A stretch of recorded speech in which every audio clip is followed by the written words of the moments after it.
Greetings to all lovers of tales, myths, and legends. Today we will get acquainted with another inhabitant of Olympus, Athena Pallas, the goddess of war, military strategy, and wisdom. She differs greatly from other goddesses of Olympus, as she uses masculine attributes, dressed in armor, holding a spear in her hand. She is also accompanied by sacred animals, an owl and a snake.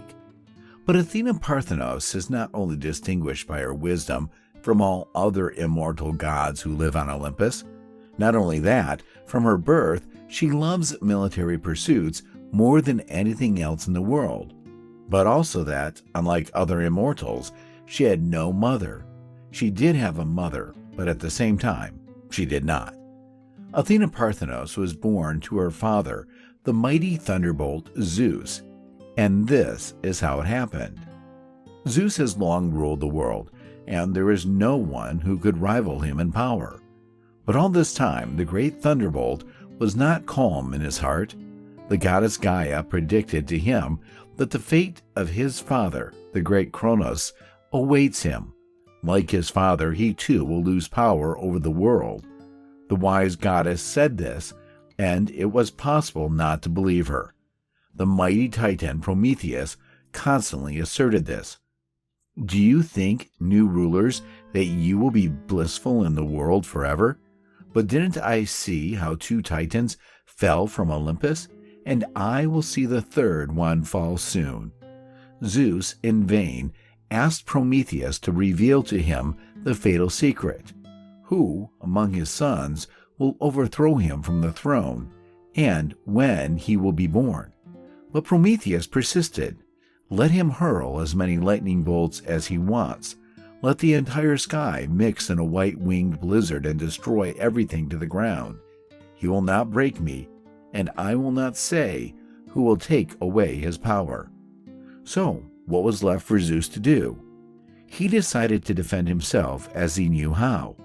The Moirai, the goddess of fate who never make mistakes, told Zeus that the goddess of reason, Metis, would have 2 children from him. First, a daughter, Athena, and then a son of extraordinary mind and strength. And he, when he grows up, will take away Zeus's power over the world. Zeus was worried because the goddess Metis was about to give birth. He put her to sleep with kind words and swallowed her along with the unborn child. And everything continued as before. He feasted and enjoyed himself in his golden palace on Olympus. Then, suddenly, after some time, he felt a strange headache. It was so intense that it literally tore him apart. He called his son, the renowned blacksmith, Hephaestus, and ordered him to strike his head with his sharpened hammer and split it in half. Hearing this strange request, Hephaestus asked his father, "Are you trying to test my sanity? Command me to do something else you need." "I need exactly what I'm asking you to do," the angry Zeus replied. "If you don't do it right now, you will face a lot of troubles." Hephaestus fulfilled his royal father's strange demand. He swung his axe and struck Zeus on the head. "What is this?" exclaimed the astonished Hephaestus a moment later. "A fully armed maiden? This heavy thing was sitting inside your head, Zeus. No wonder you were in a bad mood. To bear such a large daughter under your skull and in full armor, that's no joke. Do you have a military camp instead of a head? Oh look, she's already grown up in an instant. What a beauty! Zeus, in gratitude for helping you give birth to such a daughter, allow me to marry her?" "It's impossible, my glorious Hephaestus," the father replied.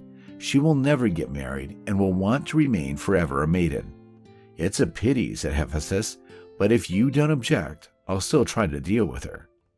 While they were discussing the fate of the newborn goddess, she had already jumped out of Zeus's head and, overjoyed to be born and see the light, began to prance and dance a war dance, shaking her shield and brandishing her spear.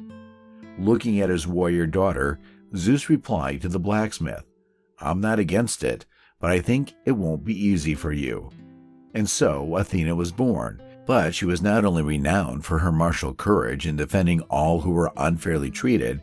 She patronized Greek heroes, guarded fortresses and cities, and in terms of wisdom and intelligence, she soon equaled Zeus himself. She was even called the goddess of wisdom and just war. And she had one more favorite activity in which no one could match her. She loved weaving fabric. No one could surpass her in this art, and it was dangerous to compete with her. Everyone knew what happened to Arachne, the daughter of Idmon, who wanted to surpass Athena in this skill. Arachne was born into a family of simple people. Her mother died when she was still young, and then her father, a fabric dyer named Idmon, also passed away. Arachne was left alone, and to earn a living, she wove fabric and embroidered beautiful patterns on it. Arachne became such a skilled weaver that soon her fame spread throughout Lydia. People came from everywhere to Arachne's humble home to see her amazing artistry. Nymphs from the banks of the golden Pactolus came to admire her work. Arachne's fabrics were so good that everyone began to call her the student of the great Athena Pallas.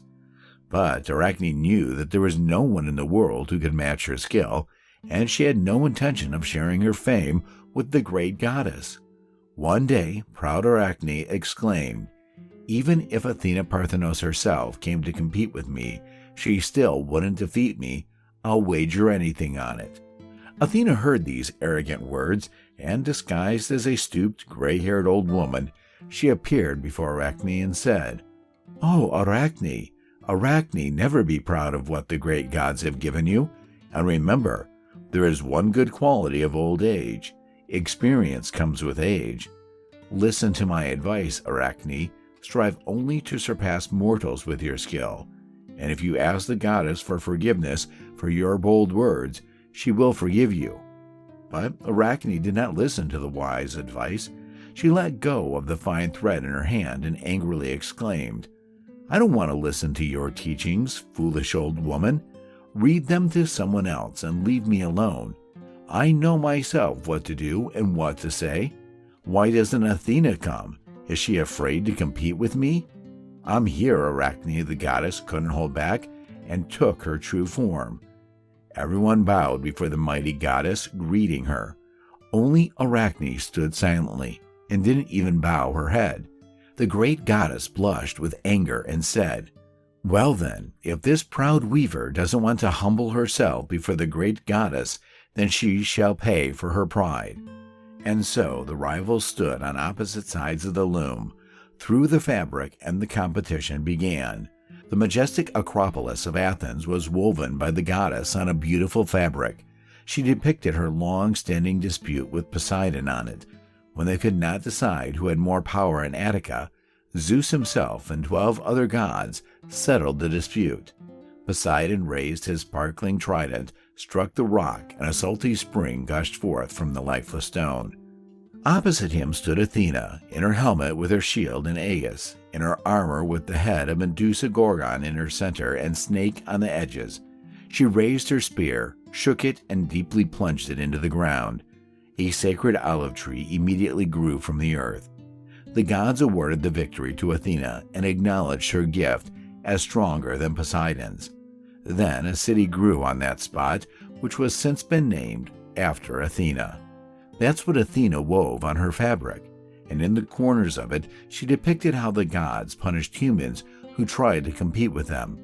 A wreath of olive leaves stretched around the wonderful fabric. Arachne also depicted scenes from the lives of the gods on her blanket. She put all her skill into this work. Her fabric was not inferior to Athena's in beauty and craftsmanship, but at the same time, their works were very different.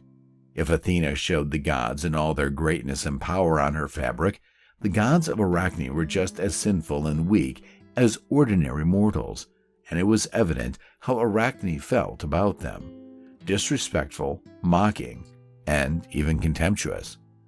The face of the great goddess flamed brightly as she snatched the beautiful cloth from Arachne's hands, tore it into pieces, and struck Arachne with a weaving shuttle. Poor Arachne couldn't bear the shame and decided to hang herself with a strong rope. But the ruthless goddess did not spare the unfortunate weaver even then. She pulled her out of the noose and said, "You shall live and suffer. From this moment on, you shall forever hang and forever weave. This punishment shall fall upon your offspring, your children, your grandchildren, and your great-grandchildren. Even their children and grandchildren shall endure this punishment." Enraged, Athena splashed the poor Arachne with a potion of the terrible goddess Hecate, and at that moment her head shrank, her thick hair fell off, her body became tiny and thin, bent legs covered in stiff hair sprouted from her sides. Arachne had turned into a spider, and since then Arachne, the spider, has hung on her web, still pulling her thread and weaving her endless cloth. Thus did Idmund's daughter, Arachne, pay for her arrogance and boastfulness. She wanted to rise above the majestic Athena and turn into a repulsive spider. That is how this legend ended. That's all. Thank you for your attention, and see you in new videos.